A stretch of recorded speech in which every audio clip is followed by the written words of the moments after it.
I love a good wacky simple game from time to time. And that's exactly what I got with Ground Zero Hero.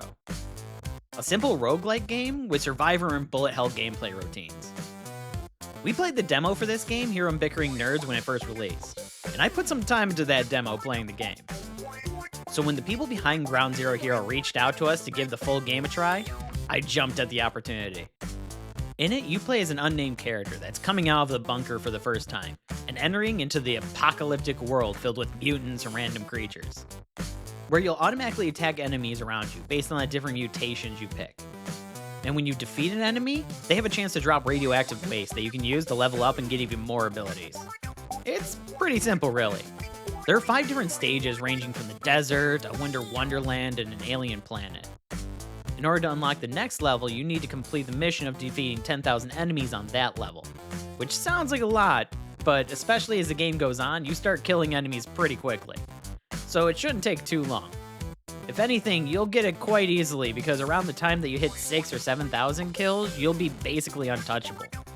And you'll have to wait out the remaining kills to complete the level. But if you're not so lucky with the mutations that you select from it, it might take a couple tries before you finish a level. With the end of the level coming to a close with a boss fight, where a giant blob creature will pop up and fight you, making you use your different mutations in order to take down their health bar. Then you can move on to the next stage with a new design and different enemies to fight. The gameplay of Ground Hero Zero doesn't really change. The more you play, the more mutations you can unlock, but it just adds more variety to the game, so there's no need to worry about the game getting overly complex.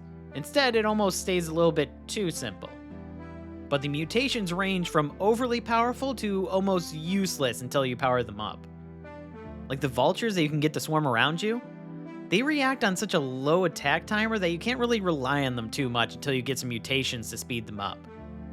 And the tentacle has such a low range of attack that it's really only useful whenever it goes bonkers, which is another aspect of the game I liked, where every mutation has a chance to perform an ultimate-like attack known as bonkers, where it will be an extra powerful sweep of an attack that can normally help you clear out a lot of enemies at once, with them giving some nice little effects whenever they pop up.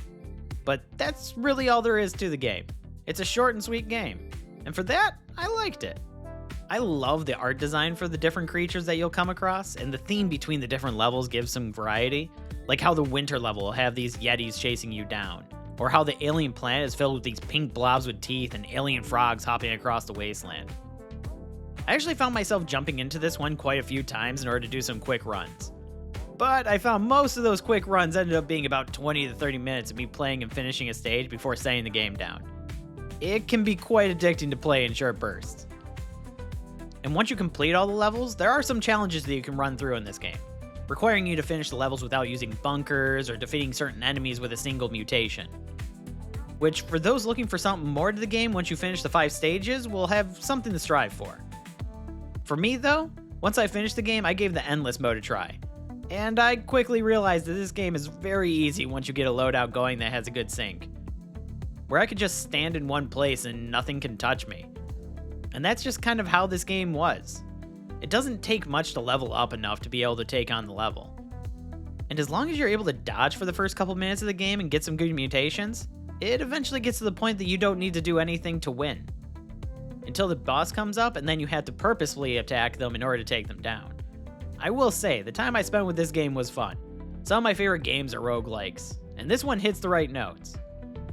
The only real complaint I would have about this game is it just gets too easy too quickly, which getting to that undefeatable stage is usually the goal in these kind of games.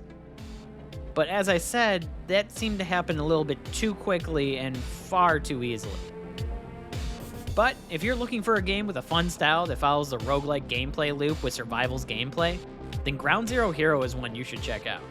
If you can, I would say check out the demo, and if you have fun with that, be assured the rest of the game is more of the same, just with some more variety added in. But hey, that's just my thoughts on Ground Zero Hero. And if you played the game or intend to, let us know what your thoughts were in the comments below. And if you made it this far, check out some of our other videos here on Bickering Nerds, like our own playthrough of the demo for Ground Zero Hero, and subscribe to stay informed of future videos. Until next time, this is Brad with the Bickering Nerds.